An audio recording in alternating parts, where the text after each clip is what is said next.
Olá, você do 6º ano! Bem-vindos a mais uma videoaula de robótica. Olha que hoje nós vamos continuar de onde paramos no nosso curso de robótica parte 2, onde nós vamos falar um pouquinho sobre o quê? Sobre a competição robô seguidor de linha, como nós havíamos comentado na aula anterior. Tá? Então, hoje nós vamos ver aqui a parte 6, competição robô seguidor de linha. Para que a competição ocorra, será necessário montar a pista branca, por onde passará a linha preta. Podem ser usadas cartolinas ou qualquer tipo de papéis brancos grandes. A linha pode ser traçada por uma fita isolante.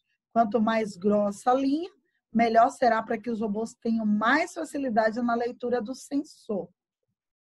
A linha deverá conter curvas que não podem ser muito sinuosas, pois há grande chance do robô sair da pista devido a isso.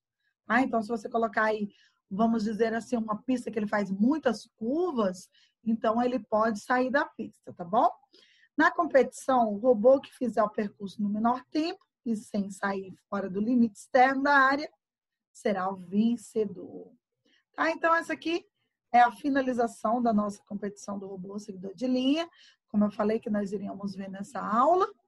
E nós agora vamos para a parte 4, aula 4, onde nós falamos sobre o quê? Servos motores, tá bom?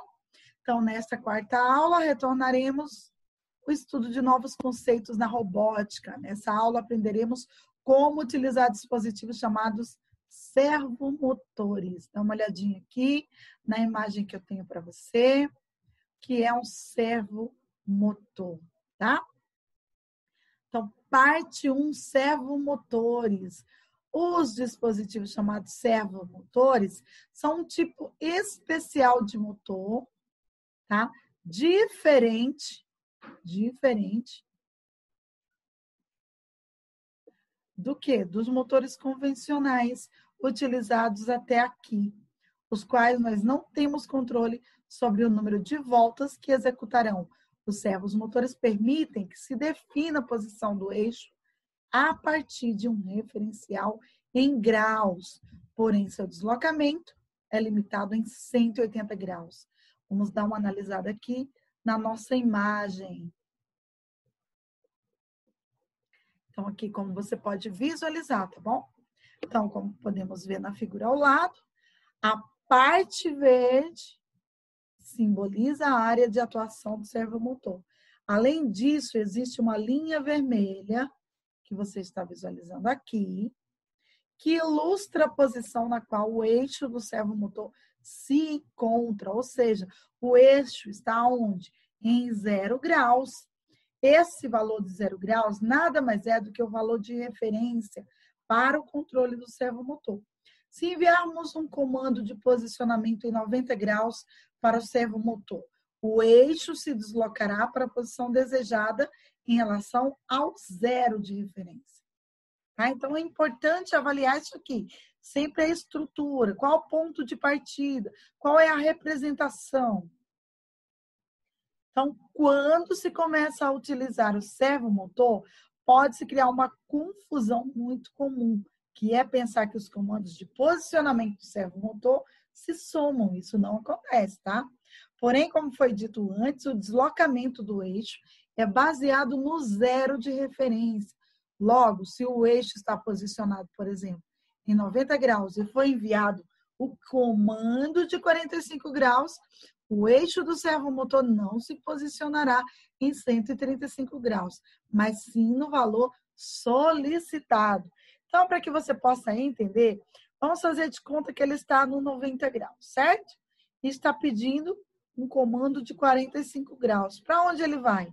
Para o de 45 graus. Então, não importa onde ele está, ok? O importante é qual que está pedindo o deslocamento dele, para onde? Como demonstrado aqui nessa imagem, tá bom? Então, se ele estiver no 0 ou se ele estiver em qualquer um outro, ele vai exatamente para onde está sendo pedido. Então, foi enviado um comando de 45 graus, o eixo servomotor não posicionará em 135, mas o valor solicitado, que no caso aqui será o de 45 graus. Agora que vimos aqui na teoria, podemos observar o movimento do servomotor sendo demonstrado como se fosse a prática, tá bom? Acionamento dos servos motores. Então, para acionar o servomotor, utilizaremos o software sempre o quê? Modelic System.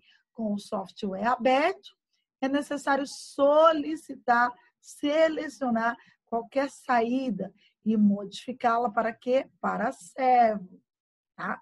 Então, aqui nós temos uma imagem para você visualizar. Todas as saídas de 0 a 13 podem ser modificadas para controlar servomotores. Logo, existe a possibilidade de se utilizar 14 servomotores num único projeto, tá bom?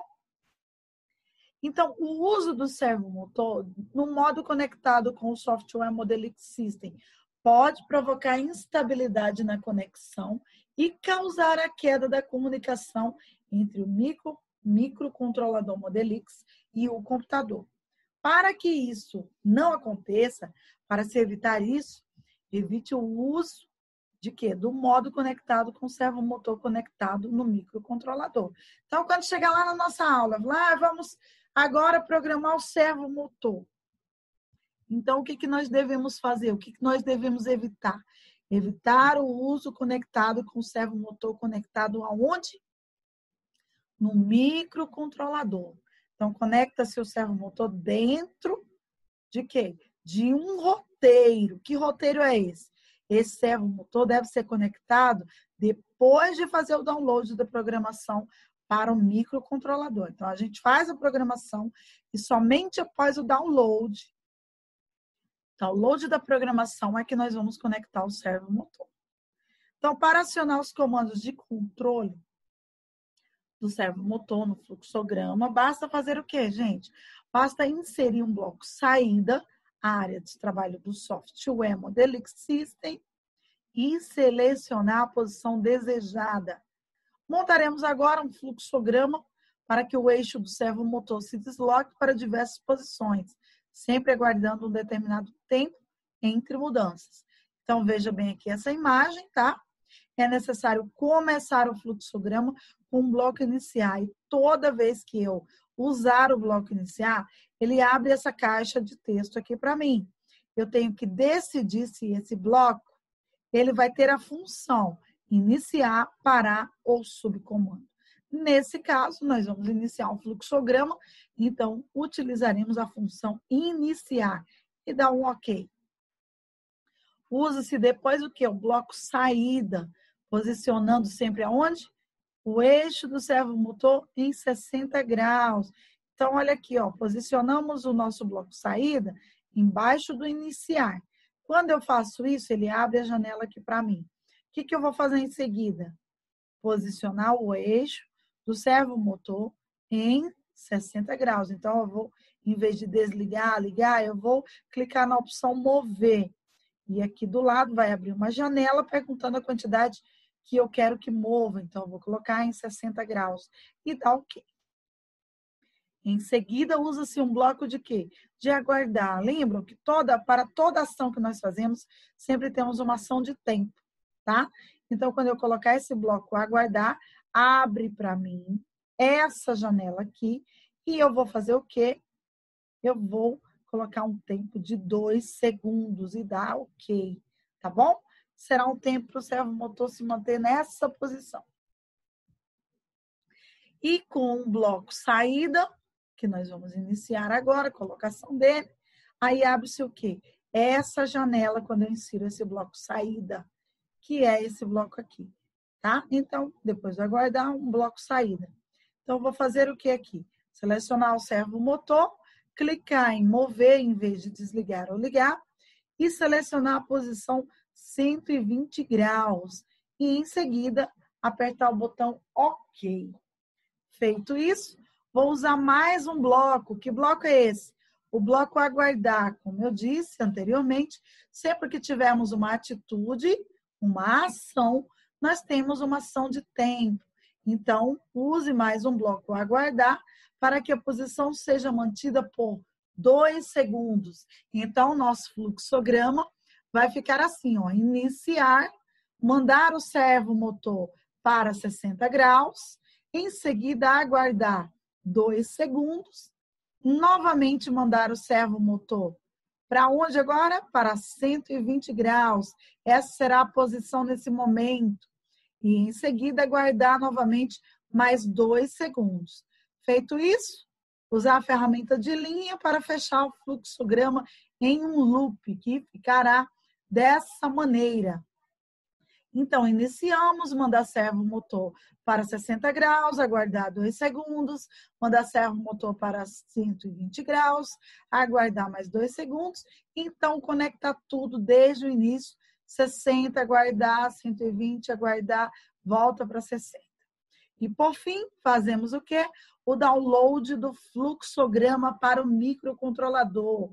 Conecta-se, então, o servomotor com fio preto, o marrom, no GND, das entradas quais, gente? Das entradas digitais. E então executamos a programação. Mais uma coisinha para você aprender aí. O que dessa vez, Pro? A montagem da estrutura mecânica, tá? Então é necessário que haja uma programação, mas para a programação nós precisamos de quê? De um projeto, tá? Então qual é o projeto que você vai conhecer agora? O separador de esferas. Então, nós temos aqui uma demonstração de um separador de esferas, tá bom? Então, a lista de peças, temos aqui, ó, 2 plataformas L grande, 3x1, uma plataforma C, 3 plataformas 5x3, um servomotor, é claro, 2 barras duplas 5 furos, um microcontrolador, uma plataforma U grande 15 furos, no tamanho 1,3x1. Temos também um mancal de apenas um mancal, gente, 1x3x1, tá bom? 4 conectores de 45 graus, 2 cantoneiras de 3 furos, um sensor de luz, 2 parafusos de 20 milímetros, 28 parafusos de 6 milímetros e 30 porcas comuns. Então, nós temos sempre o quê? Qual a solução dos nossos problemas? Que durante a montagem serão sempre utilizados diferentes tipos de parafusos e porcas. Os tamanhos e formatos estão sempre identificados na imagem que está aí presente nas páginas do manual, onde cada um é contornado por uma cor. No manual, as setas indicam onde colocar os parafusos e porcas. Cada cor da seta corresponde à cor do parafuso ou porca a ser usado. Exemplo, se uma seta laranja apontada para um parafuso, o parafuso a ser utilizado é o que está contornado de cor laranja na imagem. Como podem ver, temos aqui o laranja, que é o parafuso de 6 milímetros, contornado na cor azul, parafuso de 16 milímetros, na cor vermelho, parafuso de 20 milímetros, na cor roxo, parafuso de 35 milímetros, na cor verde, parafuso de 40 milímetros, na cor marrom, porca comum, na cor amarelo, contornado por amarelo, os O-rings, contornado pela cor preta, as porcas autotravantes. E então, temos aqui a demonstração da nossa montagem de quê? De um separador de esferas. Então, temos aqui, no passo 1, a inclusão dessas peças, aonde você vai utilizar cada junção de acordo com o que está sendo pedido. No passo 2, o encaixe acontece de quê? Dos parafusos, que são contornados pela cor laranja. No caso, são os parafusos pequenos de 6 milímetros. E as porcas são as porcas comuns. Temos aqui, então, no passo 4, mostrando para você que depois de montado, vamos montar também a inclusão do nosso microcontrolador, tá bom? Então, temos aqui também a junção com o microcontrolador, onde utilizaremos os parafusos tamanho 6 milímetros. porcas comuns, como demonstrado aqui na imagem, tá bom? Aqui no passo 7, pegaremos essas peças aqui e vamos usar novamente os parafusos menores, tá bom? Como vocês podem ver, vai estar sempre sendo demonstrado para vocês aqui. Tá? Então, as porcas são comuns novamente. No passo 10, separa-se essas duas peças. É feita a junção e coloca-se novamente parafusos tamanho 6 milímetros e porcas comuns. Feito isso, temos então essa imagem aqui já de acordo. Depois que tivermos esse projeto dessa forma, vamos para quê? Para o encaixe dessas peças, onde vamos usar parafusos, olha aqui, parafusos maiores, tá? Então, já nós vamos usar os parafusos maiores. Ainda continuamos usando as porcas comuns, tá? Um encaixe devidamente perfeito. Utiliza-se, então, esse próximo passo da junção de peças. Separa-se mais duas peças, encaixa-se com esses parafusos e porcas comuns. Então, é hora de nós usarmos a nossa peça, que vai fazer uma grande diferença, tá bom? Então, feito isso, feito todo esse encaixe aqui, passamos para mais uma finalização com as porcas comuns. Parafusos devidamente encaixados, microcontrolador do lado, o uso correto das porcas e parafusos. E então, separa-se mais peças, encaixa-se novamente as peças com parafusos e porcas determinados de acordo com o quê? Com as cores contornadas aqui no manual. Feito isso, nós temos aqui, ó, para você novamente a imagem, para que você possa aí usar exatamente da forma que está sendo demonstrado. Então, essa imagem aqui, demonstra que desse lado você vai usar os parafusos.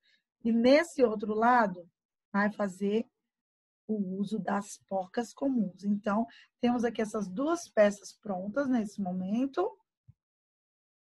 Então, é demonstrado para você fazer o acabamento, usa-se o parafuso, 6 milímetros, e o uso das porcas comuns.